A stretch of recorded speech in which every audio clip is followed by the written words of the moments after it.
January wrap up. This is gonna be mostly books and reading, but at the end, I'm gonna throw in a tiny bit of crochet.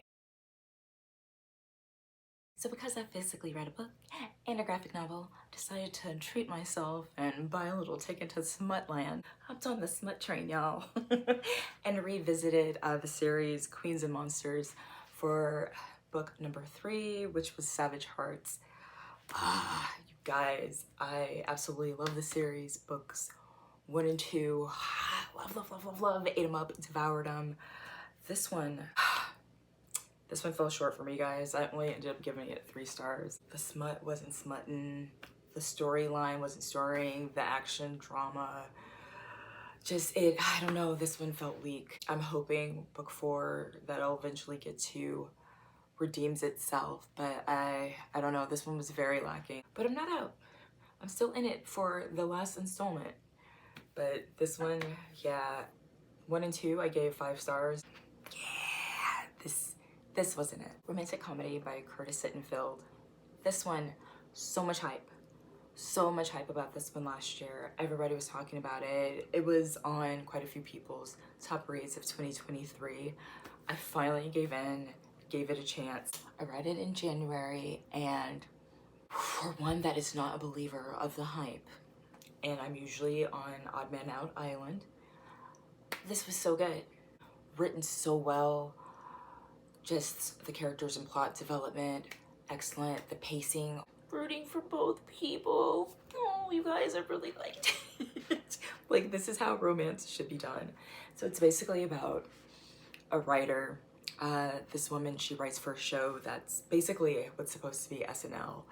And there's a pop star who, he's not at the end of his career, but he's not one of the new little popular kids, whatever. He's like been around a while, whatever. So he comes to perform for the show. And if you guys are familiar with Saturday Night Live, like I'm sure most of you are, there's always a musical performer that comes sometimes. They host the show, they're in a few sketches, and they also perform. So that's basically what's going on. There's a connection and chemistry between them, but homegirl and her self-worth and beyond low self-esteem doesn't really allow an opportunity for them to connect fully like they can. Fast forward, a little bit of time goes by, and basically the pandemic happens. Somehow they're reconnected, and they're basically like online pen pals for a while. Decide eventually that she's gonna go out to California from New York to visit him for a little while. And of course, their friendship develops. No spoilers here. It's heartwarming. Oh my god, it was really nice to have the warm fuzzies for both characters and rooting for their connection to happen. And didn't disappoint. 5 stars. I loved it. Definitely recommend it. For once, the hype is real. All the feel-good vibes, you guys. Love Holly by Emily Stone. This was another holiday read that I had on hold in December. It finally came through in January. Quick little romance story. There's one and her sister, they're very close, they love Christmas, they're at a Christmas market.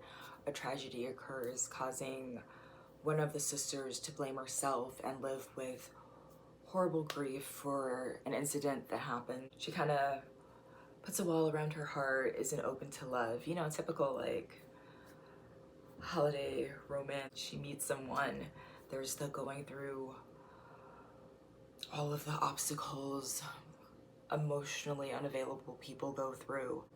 What can I say, you guys? Just a quick little holiday read. There's some heavy topics in this one, so check out trigger warnings, but I gave this one 3 stars. It was alright.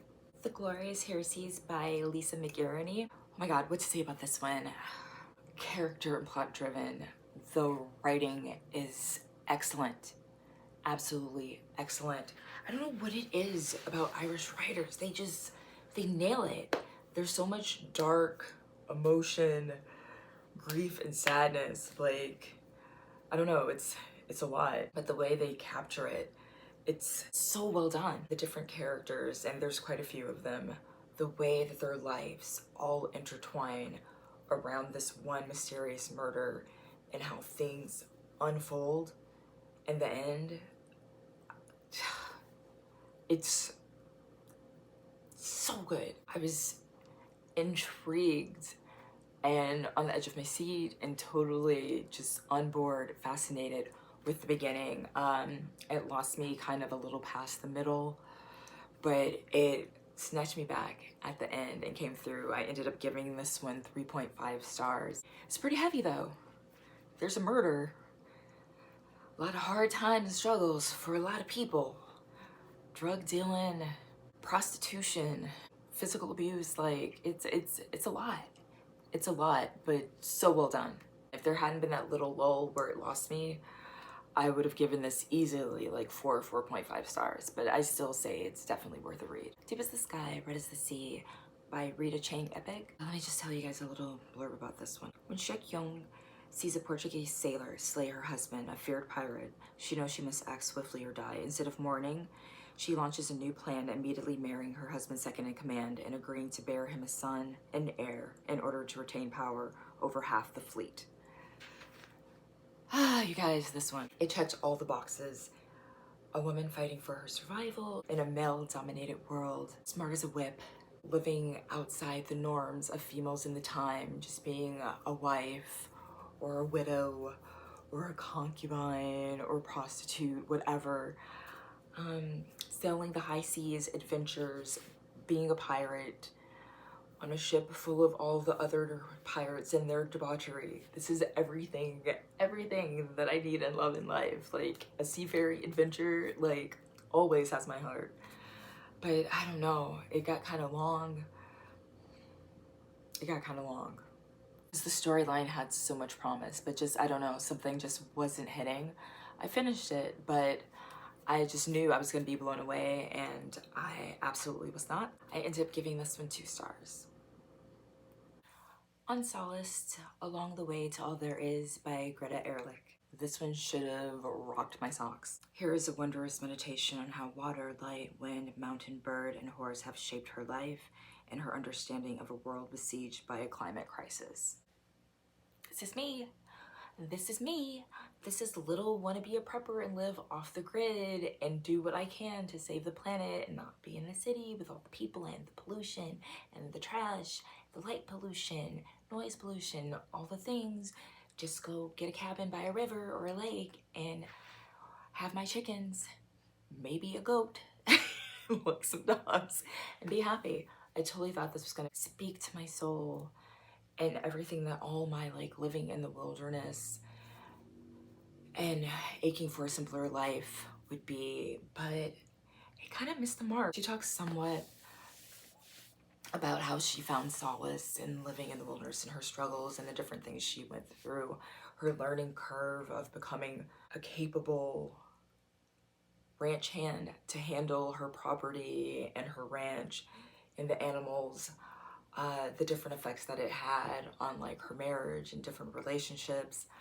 But I don't know. I grew up loving Whitman and Thoreau and have been wanting to reread Walden and The Leaves of Grass, or I forget what it's called right now. But so I've really been craving and yearning for just like a naturalist love letter to nature, and I thought this was gonna be it, and it wasn't, unfortunately. The part where she does discuss nature and her love of it and the different descriptions of the land and what happens and how the animals factor in and all that, it's great, but there's a lot of depressing stuff that happens, and I don't know, it's a big part of the story, and it wasn't exactly what I thought it was gonna be. So this one just, it kind of fell flat for me. I was looking for some granola, super hippie love, and there was a little bit, but just not as much as I needed and what I was looking for. Last, Henry David Thoreau, A Life by Laura Dessau-Walls. This was excellent. Literally a whole star for the research alone. I cannot imagine what this woman had to go through to get all of the information that she did for him. Like, I know he kept journals, things like that, and other people around him whose life he was in, they kept written documents and journals as well. But just the extent of all the little intricacies and ins and outs, not just the little menial day-to-day things and occurrences that happened in his life, they were all there. Like, It's mind-blowing, like friggin' sick, like the amount of research, study, and knowledge that went into this. If you're a fan of Thoreau, you're gonna like it. Did I love it? I didn't. I was hoping for something that was more engaging, even though it was wonderful to hear and learn about things and to have myths dispelled of, oh, he lived out in the wilderness by Walton all by himself, when he was still a very social person and not just like a recluse, hermit, curmudgeon, get off my lawn type of guy that we're led to believe. It was cool to have those type of things dispelled, but and to find out so many things on his opinions of like race and racism and the discrimination against Black people back in the day. Like, that was super cool too. Like, I admire him even more than I did before. Him and his sister. I want to know more about his sister, who literally, like, in a time when everyone went to church on Sunday, she was like one of the only people that didn't go to the church because they wouldn't allow Black people to attend service, but would allow the racist people that led different acts of bigotry against Black people at the church, and she wasn't having it. So she was like one of the only people in like the little town that like didn't go to church every Sunday, didn't attend, like in protest. So rock on, Henry's sister. I just wanted it to be more engaging. I wanted to fall in love with him even more, and it was just so densely packed with facts. And on that note, I can't say that that's a bad thing, because if you've read Hamilton by Chernow, super duper fact-filled, dense chunker of a book, but so endearing and engaging and personable and almost exciting, and I wanted that. That's what I was here for, and it kind of fell flat on that, but I still give it super, super strong 4 stars. Highly recommend it.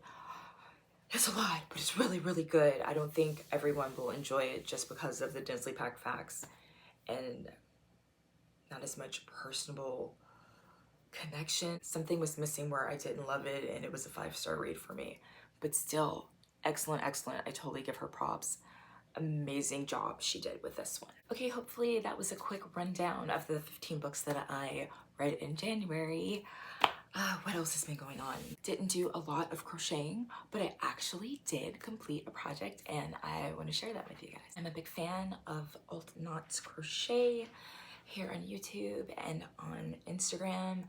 I have completed quite a few of her projects over the years. She had a crochet along, and what got me was that it started on the 19th of January and it just went until the end of the month.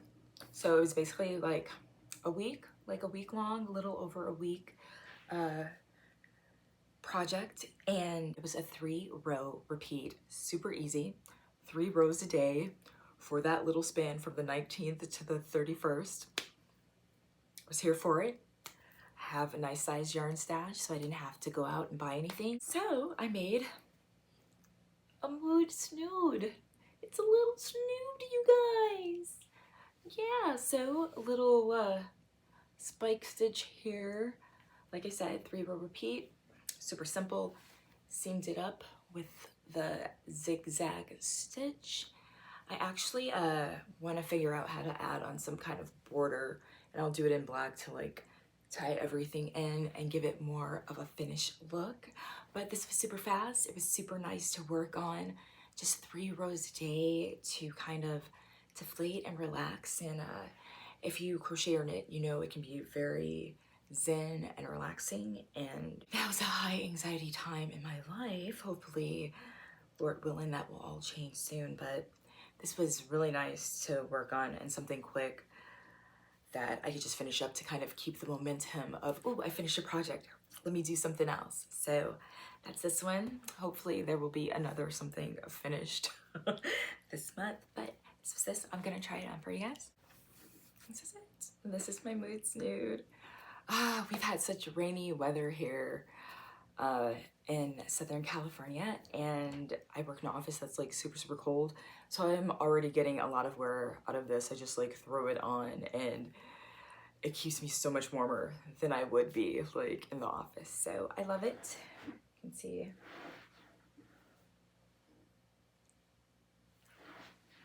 It's so fun and I love the colorway. I kind of want to, at some point, crochet fingerless mittens to match this. But I'm very happy with it. I love it. I will link to the video that explains this in the pattern if you guys are interested. Works up super, super fast. I did add a few extra rows just so I could have it be longer and bigger. I'm a tall chick, so I needed some more rows, but I love it. I have no complaints. None at all. Highly recommend.